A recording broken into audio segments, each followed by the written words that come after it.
Shows Marathi मानाचा 2017 या जागतिक मराठी संमेलनात राज ठाकरे पोहोचलेले आहेत। शिवाजी मंदिरात कार्यक्रम होतोय आणि सध्या ते बोलतायत। आपण थेट जाऊया। बाळासाहेबांची शाबासकी मिळाली होती, फार छान काढलेस। मला असं वाटतं मी तिसरी चौथीत वगैरे असेल त्यावेळेला बाबासाहेब पुरंदरेंचं महाराज नावाचं पुस्तक आलं होतं। तर राजा शिवछत्रपतीची जे 2 खंड आहेत त्याचं मिळून एक पुस्तक, एवढं मोठं पुस्तक होतं, आधी मिळतं। त्याच्यावरती जे शिवाजी महाराजांचं जे चित्र होतं बहुधा ते दलालांनी केलेलं होतं। तर ते चित्र मी काढलेलं मला आठवते आणि मी ते बॉलपेनने केलं होतं। त्याच्यामुळे खोडण्या बिडण्याचा विषय नव्हता आणि मलाही त्याचा आनंद फार झाला होता। पण तो एकच दिवस टिकला, कारण ते दुसऱ्या दिवशी कुठे गेलं कळलं नाही। फाडलं कोणी का कुठे गेलं मला माहिती नाही। ते काय एवढंच आठवतं मला। ही गोष्ट चांगली होती की शब्द असो की चित्र खोटणं कधीच जमत नाही। एवढं तर नक्कीच ही गोष्ट फार नाही। तर आपण सर्व जगभर केला, विशेषतः वॉल्ट डिस्नीचा केला किंवा इतर चित्रपटाच्या संदर्भात किंवा नेता म्युझियम सर्वत्र फिरला, तर तिथली चित्रकला, वेगळी चित्रकला, सगळी चित्रकला एकंदर आणि आपल्याकडची महाराष्ट्राची चित्रकला की याच्यामध्ये काय फरक जाणवतो किंवा काय असायला पाहिजे?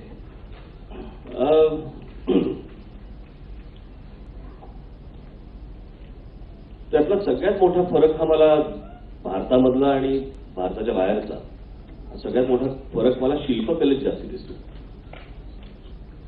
शिल्पकलेमध्ये ते जेवढे पुढे आहेत आजही, मला असं वाटतं भारतात तशा प्रकारचं त्या प्रकारची शिल्पकला आपल्याकडे चांगलं करतात, वाईट करत नाही। आता मोठमोठे आपल्याकडे काही पुतळे उभे राहतात आणि आपल्याकडे काय पुतळ्यांचं पेवच फुटलेलं असतं, पण त्याच्यातली जी अॅनाटॉमी असते, मग तो घोडा असेल किंवा माणूस असेल किंवा त्यांनी अंगावर घातलेला कपडा हा दगडात आहे असं न वाटता तो कापड आहे असं वाटणं, ही मला असं वाटतं की ती सगळ्यात मोठी गोष्ट आहे जी लोकांना भावते की बाबा हे हा दगड नाही, हे कापड आहे। हा फील देणं त्या शिल्पकलेतनं, ही गोष्ट मला खूप मोठी वाटते। म्हणजे जर समजा आपण अनेक मायकेल एंजेलो पाहिलं किंवा आपण विंची पाहिला, तर ते पाहिल्यानंतर असं वाटतं की त्याच्या अंगावरती जे कापड आहे ते खरंच कापड टाकलं गेलंय, पण आपल्याला लक्षात येत नाही की तो मार्बल आहे। आणि त्या प्रकारचं शिल्प किंवा त्या प्रकारच्या गोष्टी ह्या माझ्याकडे, मला असं वाटतं आपल्याकडे फार मी अजून तरी पाहिलेलं नाहीये। साधारणतः आपला शिल्पकलेचा जो प्रवास होता, इतिहास जरी बघितला आपण तरी पण ते असं होतं की मथुरा शैली असेल की आपल्याकडे असेल ना, ग्रीक, त्यांच्याकडून आपण दगड कोरलचं जे होतं ते पूर्णपणे आपल्याकडे लाकडामध्ये करतो। त्यामुळे तो प्रवास आणि आपलं एकंदरीत शिक्षणही जे मध्ये आपण शिकलो ते ब्रिटिशांकडनं झालं होतं, त्यामुळे ते शिक्षण संपूर्ण ब्रिटिश आहे। त्यामुळे तो एक प्रश्न आहे। पण आता मला मगाशी मी अशी थोडासा अजून एक बोलायचा विषय राहिला, म्हणजे परदेशातला आणि आपल्याकडची सगळ्यात मोठी जी तफावत मला दिसते ती म्हणजे परदेशात असलेली कलेची कदर आणि भारतात असलेली कलेची कदर याच्यामध्ये जमीन आसमानाचा फरक आहे। मुळात आपल्याकडे जिथे अॅनिमेशन फिल्मला जिथे कार्टून फिल्म म्हणतात आणि अॅनिमेशन फिल्म लागल्यानंतर आई वडील सांगतात अरे नाही त्या मुलाला घेऊन जायचं होतं कार्टून फिल्मला। सो तुम्ही जर परदेशामध्ये जर गेला तर तिकडे ते अॅनिमेशन हे कल्चर आहे किंवा कुठची गोष्ट माहिती त्याचं लिटरेचर असेल किंवा कुठच्याही गोष्टी असतील, हे शाळेपासून त्यांना भिनवलं जातं, आतमध्ये जातं। ते प्रत्येक गोष्ट त्यांच्या आतमध्ये जाते त्यांच्याकडचा।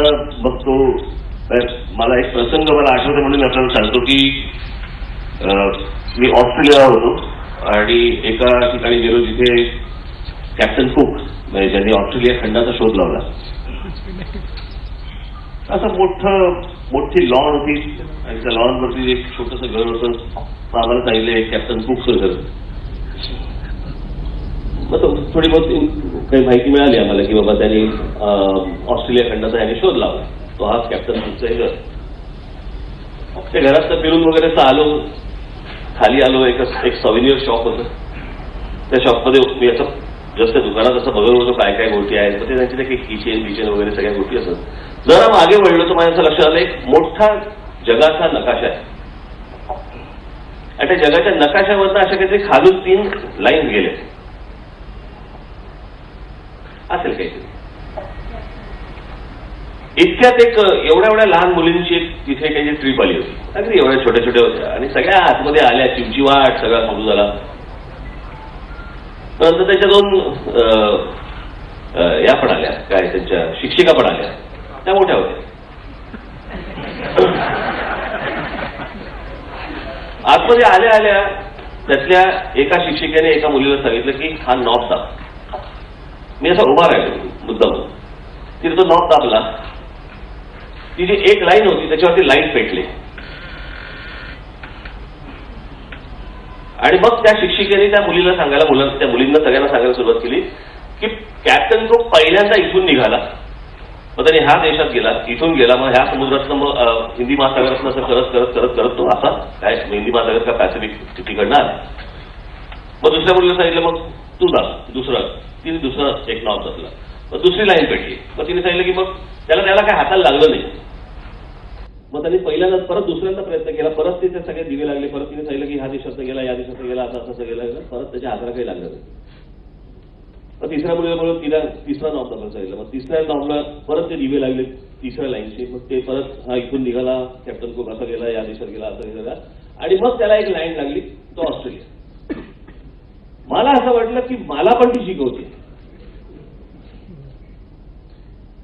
ही जी गोष्ट म्हणजे आपल्याकडची व्यक्तिमत्व, आपल्याकडचे महापुरुष किंवा आपल्याकडची जी लोक आहेत यांच्याबद्दल त्याच वयामध्ये ती गोष्ट समजून सांगणं, हे मला असं वाटतं ती व्यक्ती, मुलगी, तो मुलगा कोणीही आयुष्यभर विसरणार नाही. पण मी अनेकदा शाळांचे जे माझे काही परिचयाचे लोक आहेत त्यांना मी सांगतो की तुम्ही इतिहास हा भूगोलातनं शिकवा.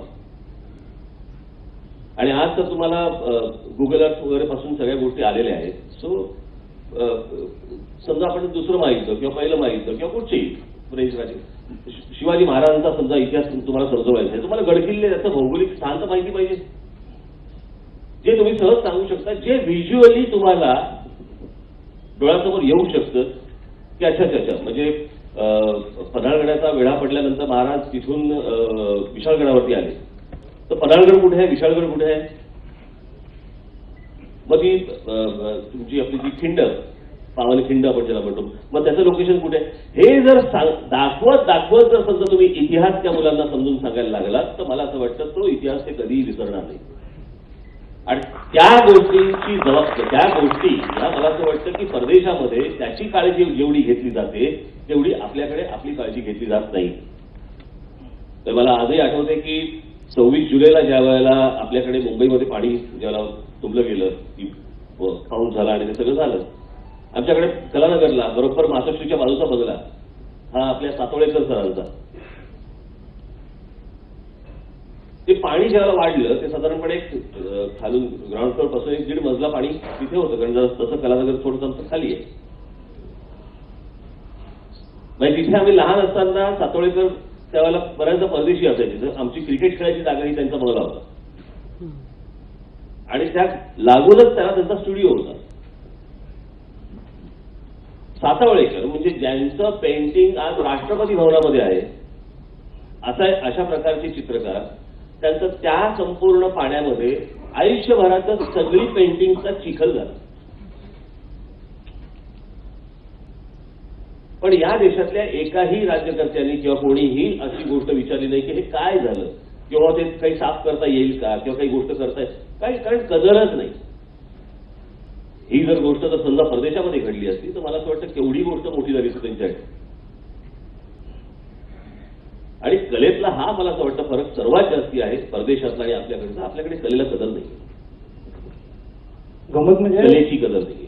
गमत म्हणजे सातोळेकरांनी तो सिलेबस दाखवला होता. फाउंडेशन सातोळेकर, माधवराव सातोळेकर जेव्हा कला संचालक होते तेव्हा त्यांनी जो सिलेबस आपल्याकडे दाखवला होता, जो आपण सगळे फाउंडेशन पासून, त्याच्यामध्ये फार छान वाक्य, म्हणजे ते वॉटरप्रूफ तिकडनंच आले, परदेशातूनच आपल्याकडे आलं होतं, पण त्याचं एक छान वाक्य होतं की दिसणे आणि पाहणे याचा फरक.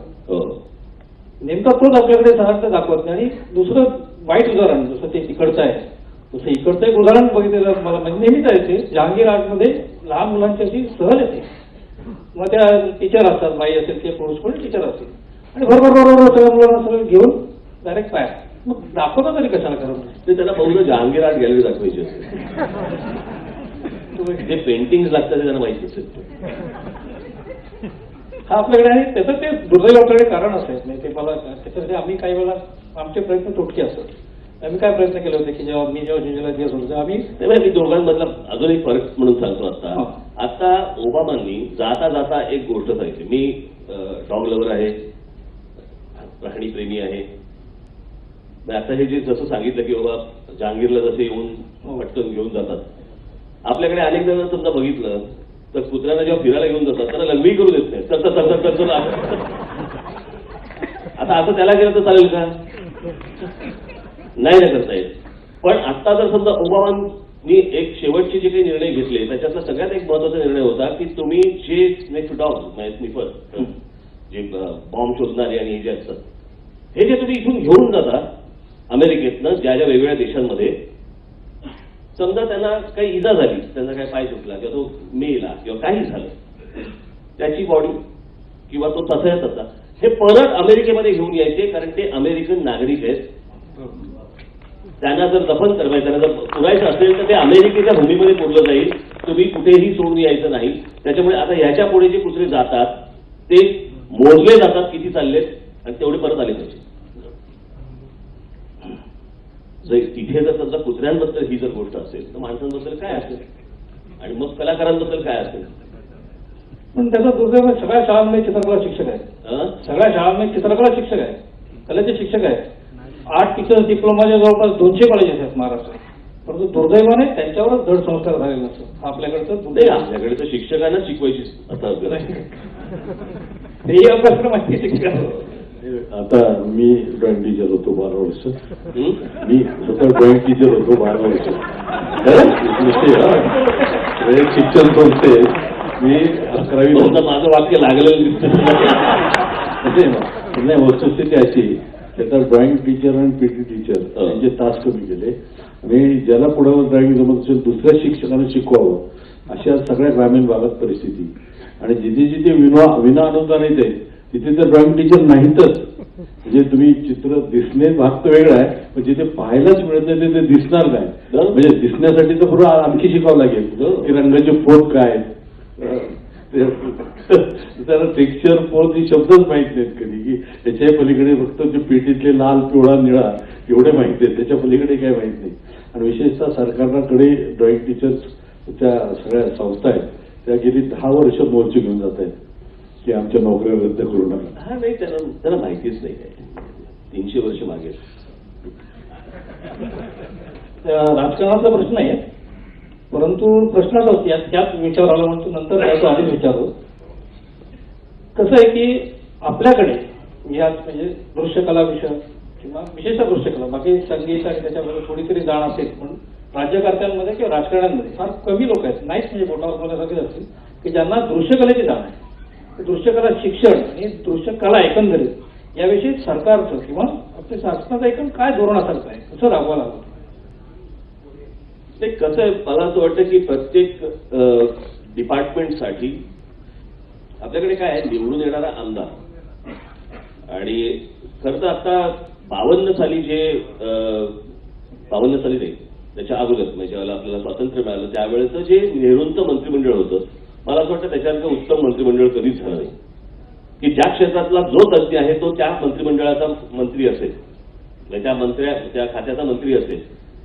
ही गोष्ट आता खरं तर मोदींना सहज शक्य होती, बहुमतामध्ये शक्य होती, पण त्यांच्या ते डोक्यात येणार नाही. ते प्रश्न असा आहे की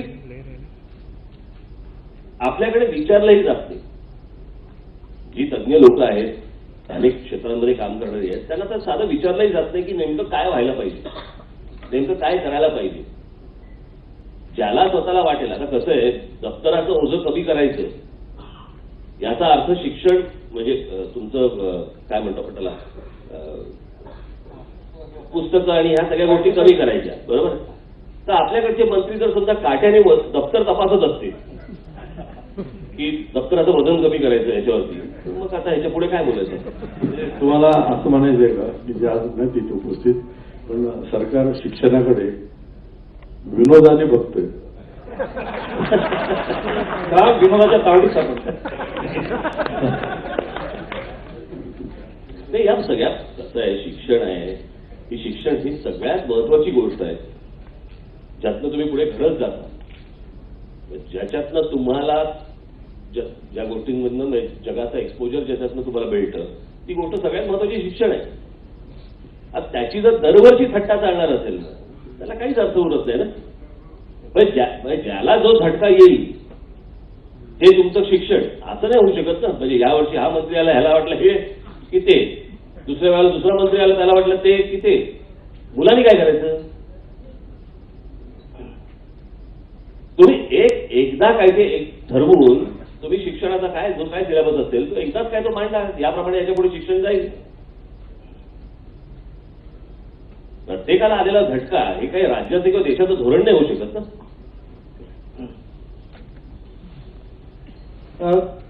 तुमच्यामध्ये एक सर्कसला एक नियोजक असतो, त्याला खरा चांगला पत्रस्फोट असतो, त्याच्यामुळे तो सहज पडू शकतो तरी त्याला लागत नाही. तसा जो व्यंगचित्रकार असतो, अर्कचित्रकार असतो, तो खरा चांगला चित्रकार असतो. म्हणजे ड्रॉइंग आणि ते त्याच्यावर कमांड असते. मग असं तरी वाटलं नाही का की नाही आपण किंवा करता का की आपण पोर्ट्रेट पण करायला हवं, किंवा मी हे सगळं करूनच आलो ना. व्यंगचित्र ही अनेकांना असं वाटतं की वेडावाकड्या रेगा म्हणजे व्यंगचित्र. व्यंगचित्र ही चित्रकलेतली शेवटची पायरी आहे, ही पहिली पायरी नाही आहे. ज्यावेळेला तुम्हाला रिअलिस्टिक, ज्यावेळेला तुमचं अॅनाटॉमी, ड्रॉइंग आणि इतर सगळ्या गोष्टी जेव्हा तुम्ही चित्रकलेतली जी सगळी माध्यमं आहेत, मग ती वॉटर कलर असेल, ॲक्रेलिक असेल, तुमचं ऑइल असेल, पोस्टर कलर असेल, क्रेयॉन्स असतील, जी काही माध्यमं आहेत ती सगळी माध्यमं वापरल्यानंतर ज्यावेळेला तुम्ही रिअलिस्टिक आणि अॅनाटॉमीचा अभ्यास जेव्हा तुमचा पूर्ण होतो, किंवा इव्हन स्टील लाईफ किंवा नेचर, व्यंगचित्र ही त्याच्या शेवटची पायरी. मला वाटतं वासुदेवराव इथे बसले असतील. वासुदेव कुठे आहेत ना? बरोबर बोलतोय ना? अगदी बरोबर. हा, व्यंगचित्र ही सगळ्यात शेवटची आहे. कारण व्यंगचित्रामध्ये काय येतं, व्यंगचित्र तुम्ही नॉर्मल ज्यावेळेला पोर्ट्रेट करता त्याला पोर्ट्रेट असतं, आणि व्यंगचित्र करता त्यावेळेला त्याला एक्सप्रेशन असतं. आणि एक्सप्रेशन हे त्याच वेळेला येतं ज्यावेळेला तुमचा रिअलिस्टिकचा अभ्यास ज्यावेळेला पूर्ण होतो, त्यावेळेला म्हणजे आता व्यंगचित्र दिसायला लागणं हे कसं दिसतं हे माहित नाही मला, पण अनेकदा चेहरा माझ्यासमोर येतो तोच डिस्टॉर्ट होऊन येतो. तर ते का होतं मला माहिती, पण त्याच्यासाठी ज्याला कोणाला व्यंगचित्रकार व्हायचं त्याला रिअलिस्टिक ड्रॉइंग हे त्याचं चांगलं असायलाच पाहिजे, त्याला अॅनाटॉमीचा अभ्यास असलाच पाहिजे. ड्रॉइंग बरोबर साहेब की तुम्ही आता जी मध्येच एक महाराष्ट्रामध्ये व्यंगचित्र आलं होतं, किंवा पूर्वीचे तुमचे काही व्यंगचित्र मला आठवतात, विशेषतः नारळाच्या झाडाला धरून उभे, त्यातले त्यांचे डोळे इतके म्हणजे व्यंगचित्र असूनही अत्यंत वेगळ्या पद्धतीने. पण त्याचा जो बाजूचाही अभ्यास असावा लागतो, अॅनाटॉमी बरोबर इतिहास माहीत पाहिजे, राजकारण माहीत पाहिजे. तर हे सगळे व्यंगचित्र तुमचे इतके चांगले असताना सुद्धा मी जर महिन्यातून एक तरी व्यंगचित्र सगळे पेपरमध्ये छापायला तयार आहे. राजसाहेब व्यंगचित्र काढले असंही नाही की तुम्हाला नवीन म्हणजे तुमच्या डोक्यात आलेल्या कल्पना तुम्ही साकार का करत नाही, हा माझा आरोप आहे तुमच्यावर. मला आरोप मान्य आहे. मला काही खरं तर केलं पाहिजे याच्याबद्दल काही वाद नाही, पण त्या बैठकीसाठी काय असतं, आमचं सकाळी खाली आलो की ओपीडी सुरू होती हो. आणि मग त्याच्यातनं मग ते वेळच काढली, कारण तुम्हाला व्यंगचित्र करायला पाहिजे तर बैठक पाहिजे, आणि मग कोणतरी फोन करते, कोणतरी आलंय आणि काय ते करू देत नाही. म्हणजे आता मला एकतर म्हणजे मला पूर्ण दिवसच बंद करून टाकायला लागेल की काही झालं तरी येणार नाही बाहेर. हो, करायला पाहिजे मला, बाहेर चालू आहे त्याचा बघू. असा अनुभव मला आला होता विश्व ॲनिमेशनमध्ये. तिकडे राजकीय कार्यकर्ते आले तेव्हा ते ओरडून सांगितलं मुद्दावर की नाही मला इथे काय राजकीय कार्यकर्ते काही ते कुणी चालणार नाही आणि कुणालाही घेतलेलं नव्हतं. त्यावेळेला अगदी फक्त ॲनिमेशन किंवा फक्त चित्र तिथला खरोखर अर्थ नाही. तसं आता काहीतरी थोडा वेळ काढणं आवश्यक आहे. ते तुम्हाला हे करायचं असेल तर तुम्हाला गाडूनच घ्यावं लागतं, कारण हे काही बरोबरचं नाहीये. आणि ज्या वेळेला मला कळतं की मी आत्ता या क्षणाला बैठक मारू शकत नाहीये,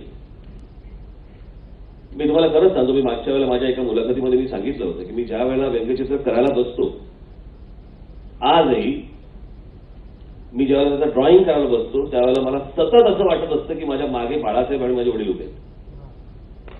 हे जर चुकलं तर ते मला ओरडतील. आणि हे मी तुम्हाला असंच गंमत म्हणून सांगत नाही, हा मला सतत एक असतं की मी माझी एखादी लाईन, मग ते ब्रशस्ट्रोक असेल किंवा मी पेन्सिलने केलेलं असेल, तर मला पहिला फील येतो हे बाळासाहेबांना आवडेल. कारण ज्या पठडीतनं आणि ज्या पद्धतीने मी तयार होत गेलो, सो ते सतत मला डोळ्यासमोर येतं. मी अनेकांना प्रश्न पडतो की मी काय करतोय. एकदा मला माझ्या मुलाने पण विचारलंय की मी हे काय केलं. तर मग आमचं ड्रॉइंग पूर्ण झालं, स्केचिंग पूर्ण झालं. ही बाळासाहेबांनी सांगितलेली आम्हाला पद्धत माझ्या वडिलांनी. आणि ड्रॉइंग पूर्ण झालं की बोर्ड बाजूला ठेवायचं, एक 5 मिनिटं 10 मिनिटं जाऊन यायचं, कुठेतरी फिरून यायचं. आणि आल्यावरती तेच चित्र उलटं करून बघायचं 5 मिनिटं, पूर्ण उलटं. आणि ते उलटं केलेलं चित्र पाहत असताना तुमच्या लक्षात येतं की चित्राचा बॅलन्स गेलाय का नाही गेलाय. चित्र उलटं केलं की तुम्हाला कळायला लागते की फिगर चुकली आहे का, काय झालं त्याचं, की काही वेडवाकडं झालंय का, हे उलटं करून दिसतं चालू. तर हे मी आजही करतो. आणि याचं एकमेव कारण म्हणजे डोक्यात असलेला किंवा मनात असलेला त्या दोघांबद्दलचा एक धाक, तो आजही काय नकळत एक सेन्सॉर बोर्ड तुमच्या वरती आहे. हो, सेन्सॉर बोर्ड नाही, परंतु मला असं वाटतं की सेन्सॉर बोर्ड काय करा हे सांगत नाही, काय करू नका हे सांगत.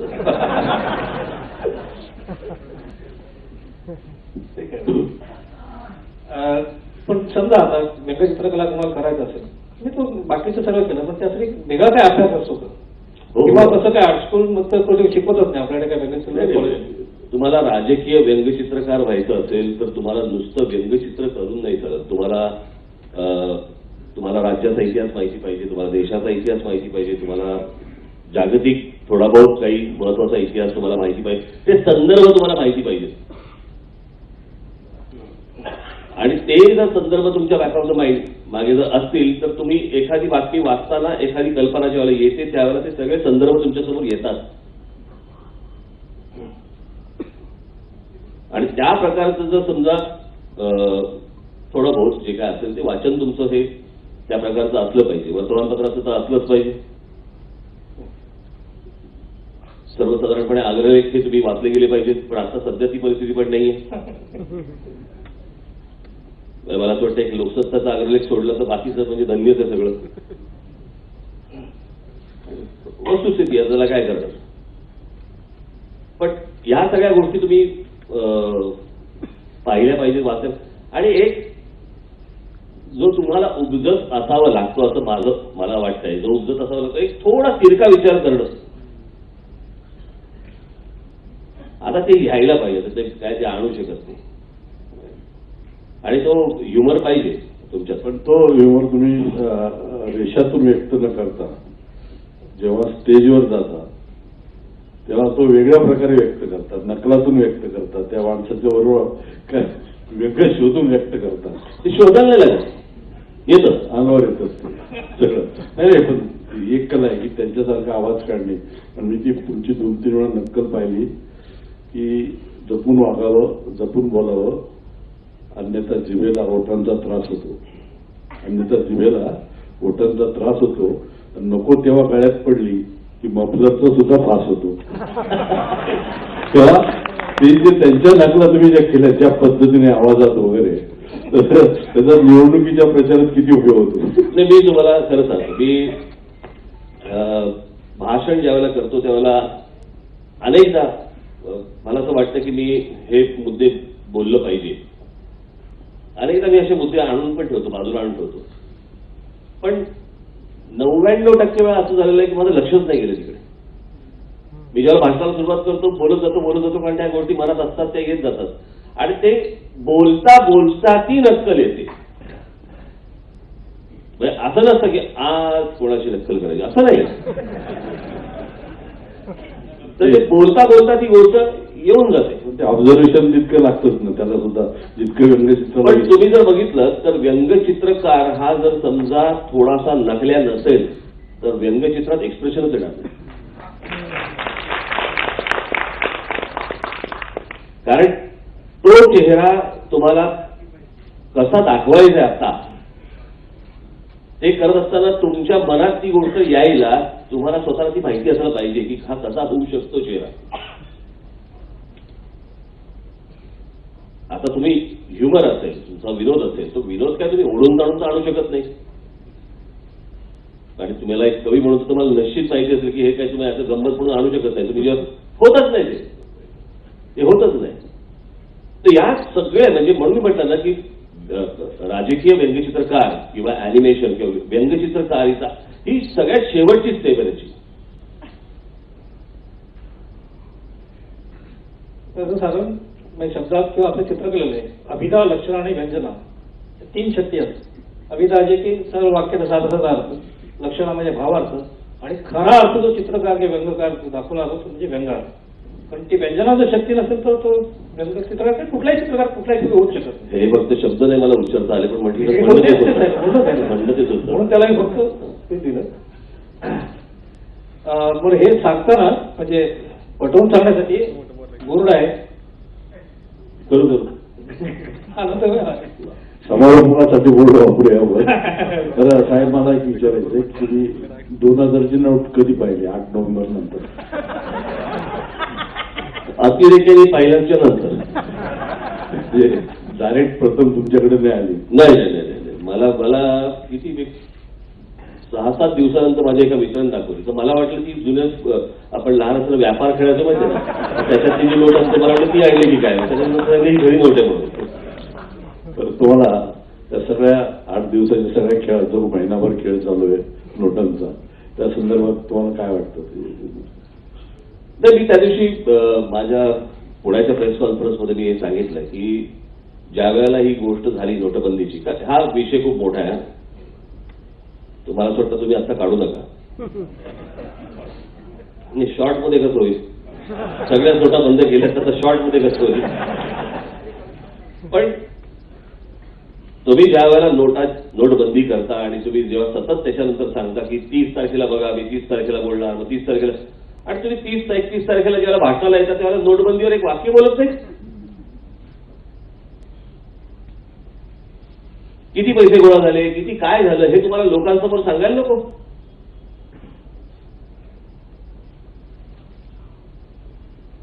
आणि त्या दिवशी 31 तारखेची जी त्यांची देहबोली होती, जी बॉडी लँग्वेज होती, ती हा विषय असल्याची बॉडी लँग्वेज होती.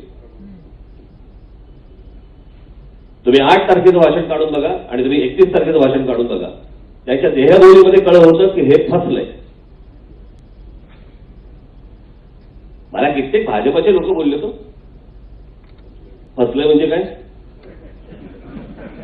आणि मी जेव्हा बोलतो त्याला मी असं हवेत कधी बोलत नाही, माझ्याशी कोणी बोललेलं असतं. अनेकांशी माझं बोलणं झालं. आणि कॅशलेस तुम्ही बोलताय. माझ्याकडे एक भाजपाचे एक आमदार आले होते. ते बोलले कसलं कॅशलेस आणि कसलं काय.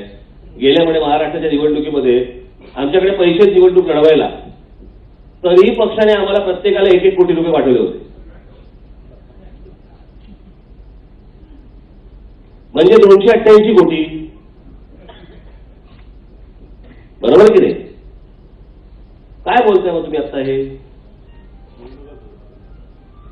म्हणून मी त्या दिवशी जेव्हा पहिल्यांदा बोललो त्यावेळेला कसं आहे, आता आपल्याकडे भाजपकडे घसरलेले अनेक पत्रकार असतात, वर्तमानपत्रही घसरलेली आहेत, घरंगळत गेलेली आहेत आणि टेलिव्हिजन चॅनल तर आटपलेलाच आहे विषय सगळा.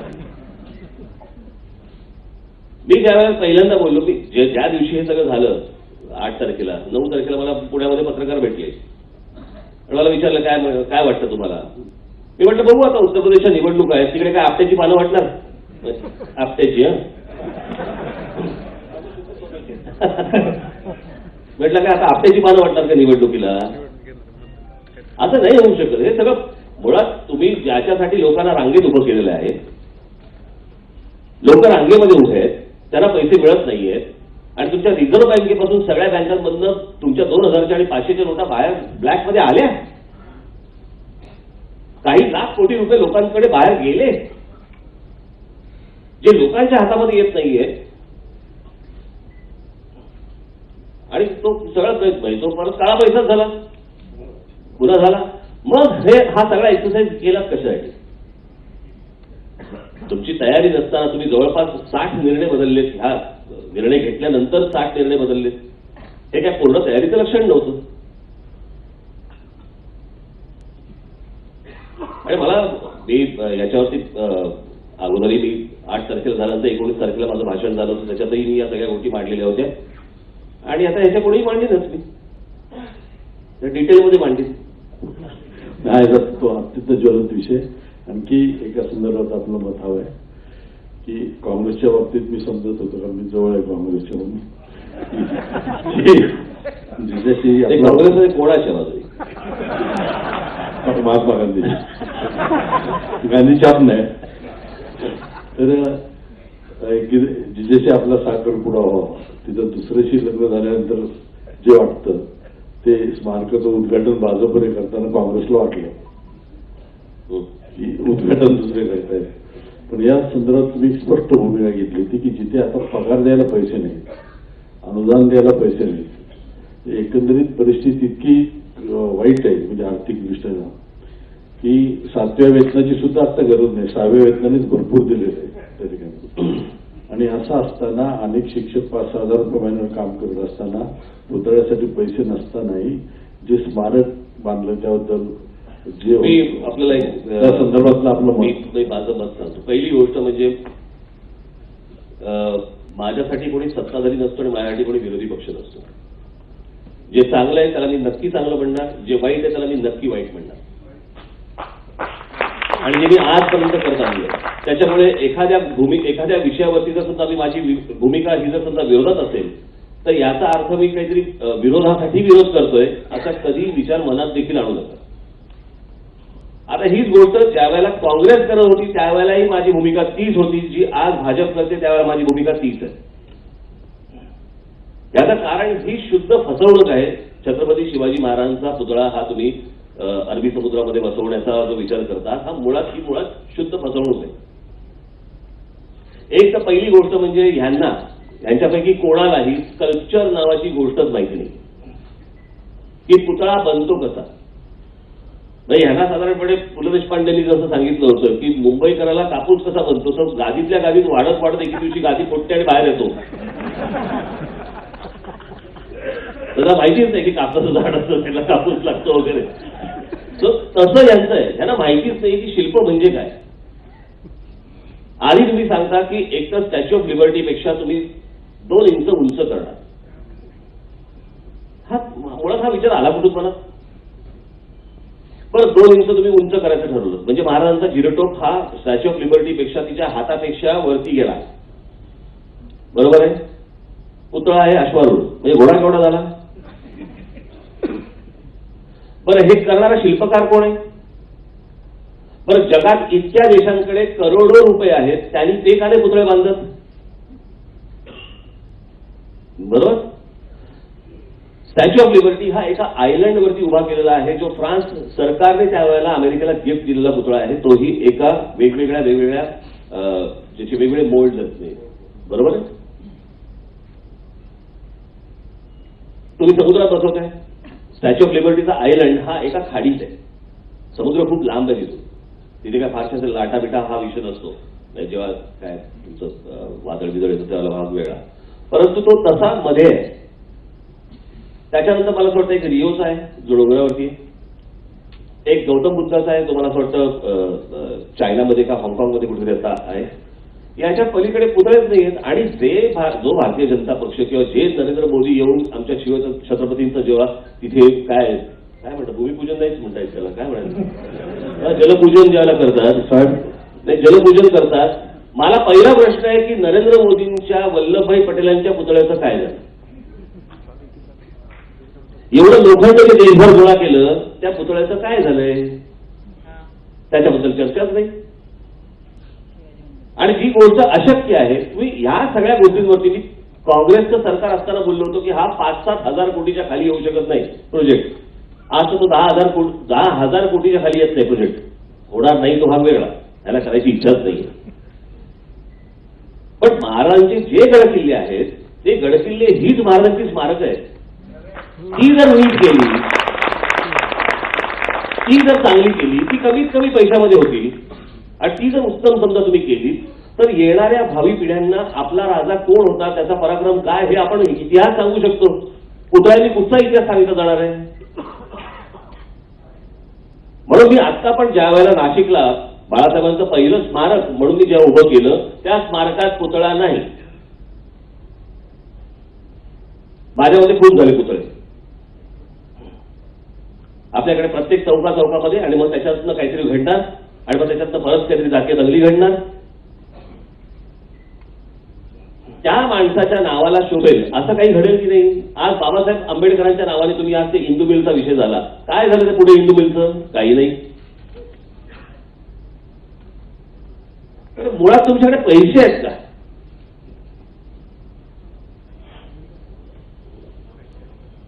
सरकारकडे ना वरती ना खालती पैसे नाही आहेत. स्वप्न बघताय तुम्ही मोठी, स्वप्न बघायला काही हरकत नाहीये. हिचा तर तपासा एकदा हात तर घाला, भोकं पडले त्याला.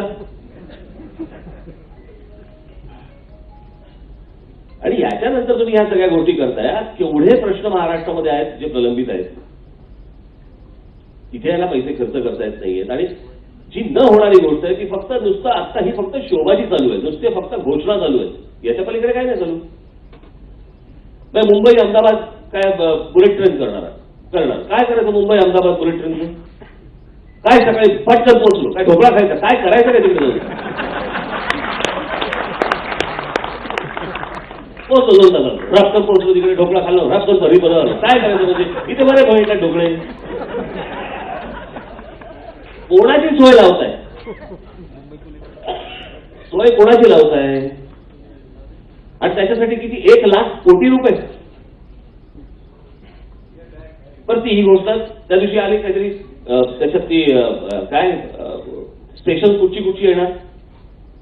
मग मी ज्यावेळेला ती स्टेशन सगळी बघत होतो, ज्याला मुंबई अहमदाबाद ज्यावेळेला मी तो त्यांचा बुलेट ट्रेनचा विषय ज्याला बघत होतो, मी म्हटलं ह्यांच्या मनातनं अजून जात नाहीये की मुंबई आपल्याला घ्यायची आहे म्हणून. गुजरातला हे अजून मुंबई आपल्याला घ्यायची, त्याच्यासाठीचा तर हा प्रयत्न नाही ना. माझ्यामध्ये हा त्याच्यासाठीचा प्रयत्न आहे. तुम्हाला पटकन पुढे जायचंय. आज मुंबई ते दिल्ली साधारणपणे 100 विमानं आज मुंबई दिल्ली करतात. म्हणजे गरज कुठे सर्वात जास्ती? मुंबई दिल्ली, बरोबर. तुमची बुलेट ट्रेन पहिली मुंबई दिल्ली पाहिजे, मुंबई कलकत्ता पाहिजे, मुंबई चेन्नई पाहिजे, मुंबई अहमदाबाद. आणि तुम्ही गुजरातमध्ये 8 स्टेशन आणि महाराष्ट्रामध्ये 4 स्टेशन. याचं कारण तिथनं जास्तीत जास्त माणसं आज इथे महाराष्ट्रामध्ये यावीत, ठाण्यामध्ये आणि मुंबईमध्ये यावीत, जेणेकरून त्यांचं जे जुनं स्वप्न आहे मुंबई स्वतंत्र करण्याचं, हेच त्याच्या मागचं षडयंत्र आहे. हे मी विनाकारण आरोप करत नाही, हे त्याचं तुम्ही शोधून बघा. ही बुलेट ट्रेन साधी नाहीये. नाही तर असा मनात विचारच येणार नाही की मुंबई अहमदाबाद का करायची. हा त्याच गोष्टीचा एक भाग आहे. आज राज ठाकरे काय बोलतोय कदाचित पटत नसेल, थोड्या दिवसांनी कालांतराने पटेल.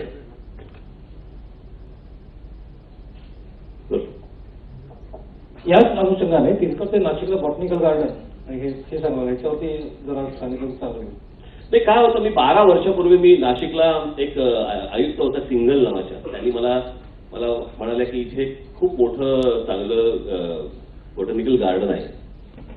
म्हटलं अच्छा कुठे? म्हणून आम्ही सकाळी अगदी पहाटे आम्ही त्या मला दाखवायला घेऊन गेलं. नाशिक शहरामध्ये आहे ते. मी पाहिलं ते, त्याची अवस्था अत्यंत बिकट, वाईट, घाणेरडी. आणि ते वन खात्याची जमीन आहे. आता म्हटलं वन खात्याची जमीन, महानगरपालिका, काय करायचं मला समजेना. मग मी त्यावेळेला एक मंत्री होते अगोदरचे, त्यांना मी भेटलो की म्हटलं असं असं ही वन खात्याची जमीन आहे. म्हटलं इथे जर समजा आता काहीच केलं नाही इथे तर उद्या झोपड्या होतील इथे. तर त्यापेक्षा म्हटलं तुम्ही आम्हाला महानगरपालिकेला द्या जमीन तुमची, महानगरपालिका ती गोष्ट तुम्ही तयार करेल आणि ट्राय पार्टी अग्रीमेंट करून म्हटलं करेल. मग ते टिपिकल आपल्याकडचे जे IAS अधिकाऱ्यांची एक असते पाहिजे ना, मला तो कधी सरकारचा पेपर कधी वाचताच नाही आलाय. ते काय म्हणायचं असतं त्यांना सांगतच नाही. खूप वेळ वाचल्यानंतर कळतच नाही की आपल्याला काय म्हणजे मला ज्यावेळेला समन्स यायची कोर्टाची मला कळायचं नाही सोडलाय का पकडलाय. काय काय कोर्टाकडनं यायचे पेपर कळायचंच नाही, वाचतानाच कळायचं नाही. मग त्यांनी मला असं विचारलं की याच्या आधी असे कुठे झाले आहे काय. ते टिपिकल ते असतं ना सरकारी, याच्या आधी असे कुठे झाले आहे काय. ज्या अर्थी त्या अर्थी असतं सगळं. मी म्हटलं समजा नसेल झालं तर करू शकतो की नाही आपण. मग तिथे त्या अधिकाऱ्यांना मी विचारलं, मी म्हटलं मला एक पहिली गोष्ट सांगा, म्हटलं तुमचं लग्न झालंय का. ते बोलले हो. मी म्हटलं मग जेव्हा तुम्ही बघायला गेलात मुलगी त्यावेळेला समोरच्याने विचारलं का तुम्हाला काही अनुभव किती हो अगोदरचा असं काही विचारलं का तुम्हाला. नाही ना. अनुभव नसताना म्हटलं तुम्हाला मुलीची लग्न करून दिलं ना. मी म्हटलं मग बोटॅनिकल गार्डन करताना याच्या आधी असे कुठे झाले आहे काय कशासाठी पाहिजे.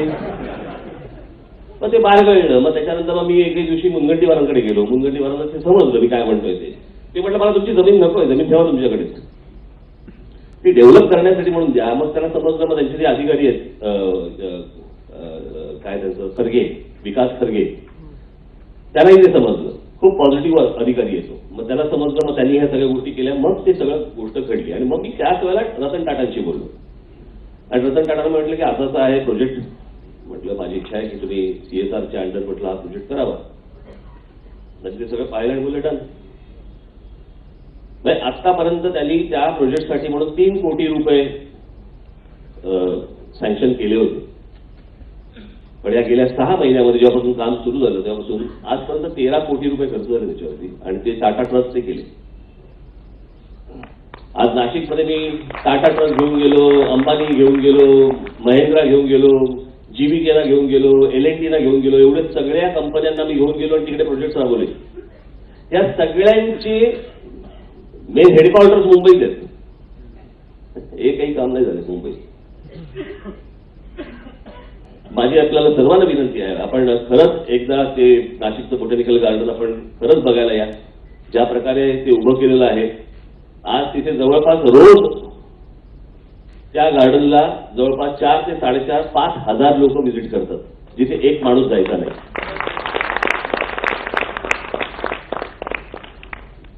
सुंदर झालं. दाखवूच नंतर मी दाखवेन, आता नाही नंतर.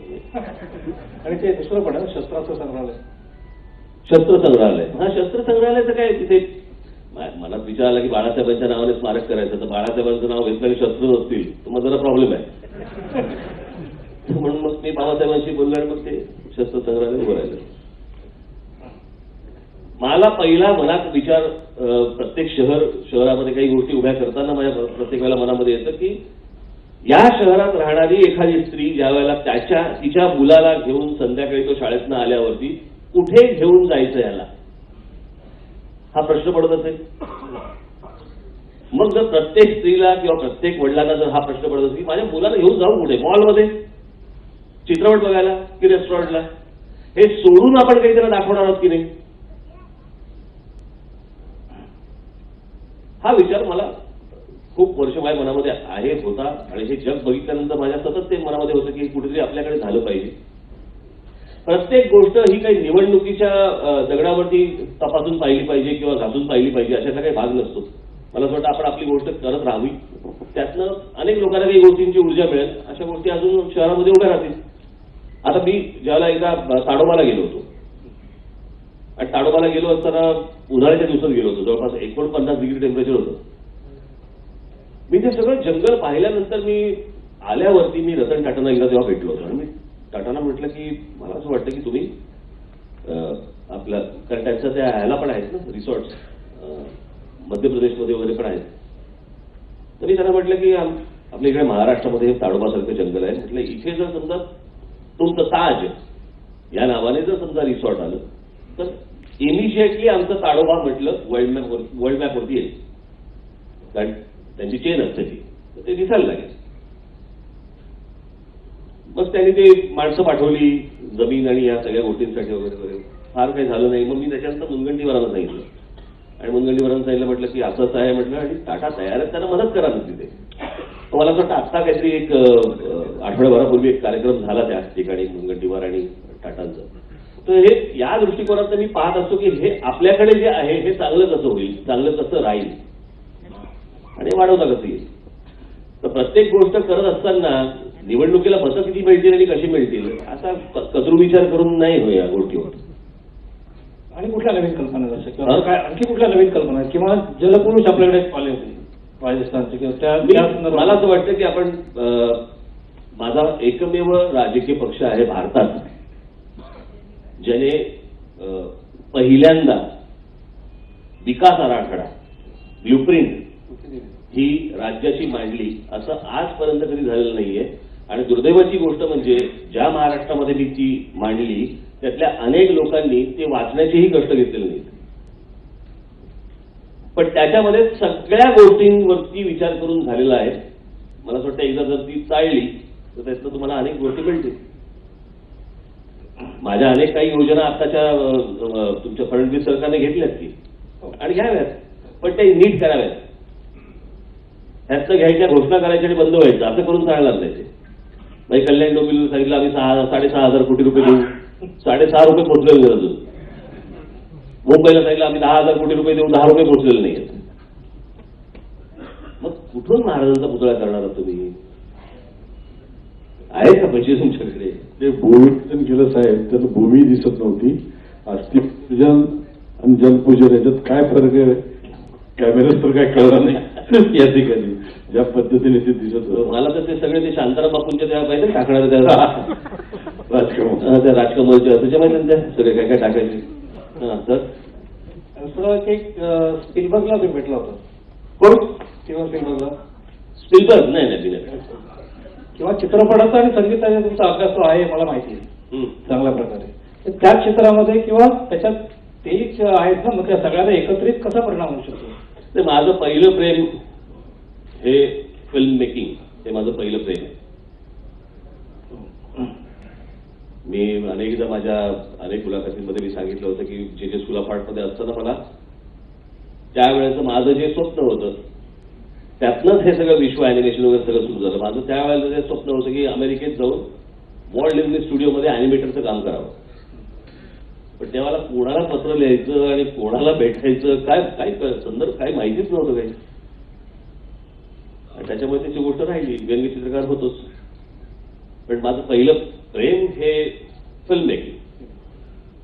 आणि मग मी त्या सगळ्या दृष्टीतनं मी राजकारणाकडे बघतो. आणि राजकारण हे मला असं वाटतं एक चांगलं माध्यम आहे ज्यातनं तुम्ही अनेक गोष्टी उभ्या करू शकता, डिलिव्हर करू शकता आणि लोकांना तुम्ही समाधान देऊ शकता. त्याचं हे राजकारण हे मी माध्यम पकडतो. त्याच दृष्टिकोनातून मी बघतो याच्यात. झालं काय करायचं? मी आता बरेच महिने काढलेले नाही, मला कल्पना नाही मला. कारण आता मी नवीन काही कॅरेक्टर्स केलेले नाहीये, तर सगळेच तसेच दिसतात. एकसारखेच दिसतात. कधी त्यात एखादा म्हणजे बाळासाहेबांच्या भाषेत सांगायचं म्हणजे बरेचसे सगळेजण म्हैसूर सँडल सोप सारखेच दिसतात.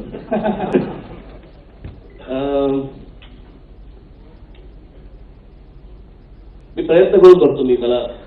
मला जे काही कॅरेक्टर्स आवडतात त्यातलं एक कॅरेक्टर म्हणजे मला अटलजींचं कॅरेक्टर हे चेहरा मला करायला नाही. जेव्हा मी करत असते त्यावेळेला मला करायला फार आवडायचा.